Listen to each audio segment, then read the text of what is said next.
Copy होगी उसके first line पे सबसे पहले आप ये सीधी रेखा देंगे इस तरह से, फिर उससे थोड़ी सी तिरछी रेखा लेंगे और फिर उसको आगे से आधा गोल करेंगे, जो कि पहले आपने सीखा था सीधी रेखा, तिरछी रेखा और आधा गोला।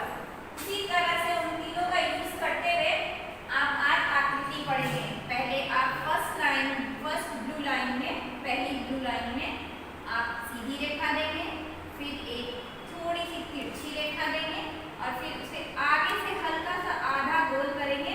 तो ये आपकी आकृति 1 बनेगी, जो कि आप आगे जब अ आ लिखेंगे तो उसमें उसका यूज होगा। इस तरह से आप अपनी कॉपी में सीधी रेखा,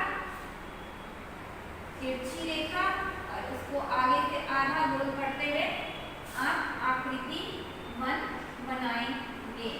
अपनी अपनी कॉपी में सारे बच्चे इस तरह से धीरे धीरे लिखते हुए आकृति को बनाएंगे।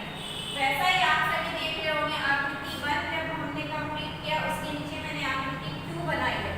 सेम वही है, बस इसमें एक और तिरछी रेखा देके उसको आगे से आधा गोल करना है हमें। इस तरह से पहले सीधी रेखा देंगे, एक तिरछी रेखा देते हुए उसको आगे से गोल करेंगे, उसी के साथ स्टार्ट करेंगे टच करते हुए दूसरी तिरछी रेखा देंगे और उसे भी गोल करेंगे। इस तरह से सीधी रेखा खींच के एक तिरछी रेखा से आधा गोल, फिर दूसरी तिरछी रेखा से आधा गोल, और ये दोनों नीचे में एक दूसरे से सटे रहेंगे, अलग नहीं होगा। यानी यहीं से दूसरा ऐसे निकाल के आप इस तरह से उसको आकृति 2 बनाएंगे। और जब आप आगे ओ आ लिखना शुरू करेंगे तो आप देखेंगे कि इस आकृति का यूज होगा। जब आप आगे की क्लास में जाएंगे तो मात्रा के दौरान आप इस आकृति का यूज करेंगे। जैसा कि यहाँ मैंने आपको दिखाया, देखिए उदाहरण में जब आप ओ आ पढ़ेंगे तो ए, जब आप ए लिखेंगे तो आपको ये आकृति 1 का यूज यहाँ करना पड़ेगा।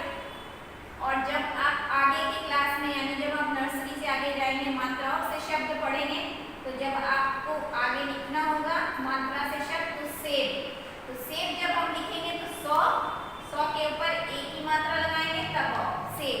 तो ये आकृति का वहाँ यूज होगा। जैसे कि